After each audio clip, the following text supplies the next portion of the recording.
Welcome to the Durham Climbing Centre Advanced Stretching Techniques Workshop, where we started with the climbers with a 9-point flexibility scale, a really quick way of finding out just how much focus you really need for yourself on flexibility for your conditioning. So you may find out that you need a lot of focus and flexibility training due to your genetics, or all the way to just having a couple of areas that you need to look at. Key to all this is looking at the bottom of this pyramid where we're working on function, which essentially is posture, movement, strength and balance, and today we focused on flexibility.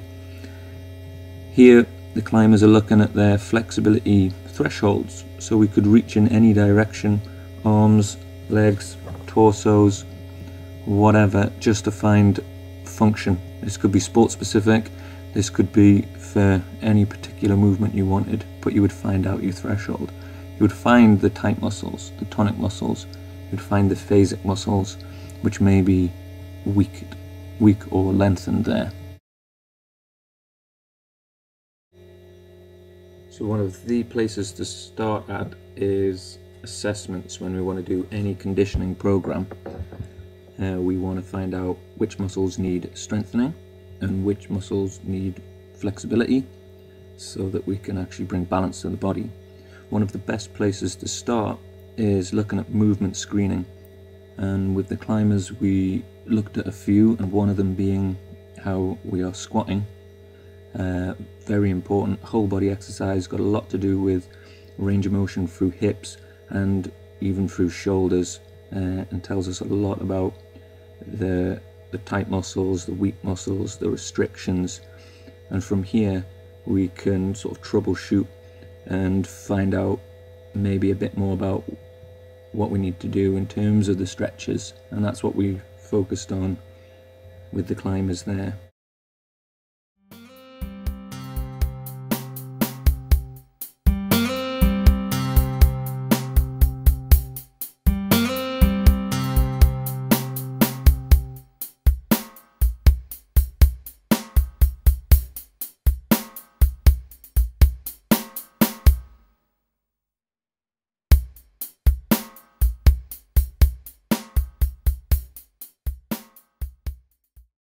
The next movement screen we looked at was a straight leg raise, where we were simply just looking at flexibility through hamstrings, legs and lower back to find out where restrictions might be.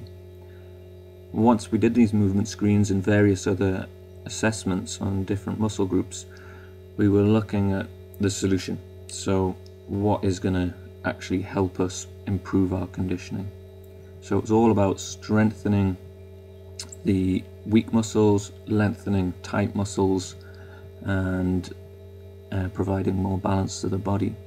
We looked at a strategy called PNF stretching, where particularly useful for climbers and shoulder issues, external rotations and things like that.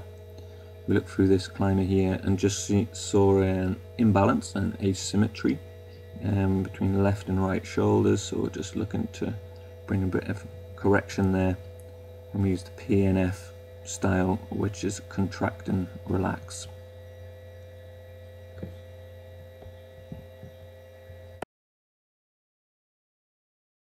The next technique we used was active isolated stretching, or AIS, a fantastic technique developed by Aaron Matthews. And we looked again maybe at the hamstrings, we looked at different muscle groups as well, but we looked to see what the length tension was here, and to see if we actually needed to work on it at all. So when we do need to lengthen through here, AIS can be a great method, and it is slightly different to PNF, and it's working on different receptors in the muscle groups, but really the climber here is being active all the way through a range with a little application from the practitioner, just to add another 1.5 seconds additional stretch there. It's also fantastic because we can teach individuals to be able to go away and apply the technique themselves using ropes and bands. Third and final technique that we looked at to enhance climbers' conditioning was self-myofascial release. Now, fascia is a tissue which we're finding a lot more about, and how important it is in terms of, especially as climbers, wanting to be as strong as possible throughout the whole body.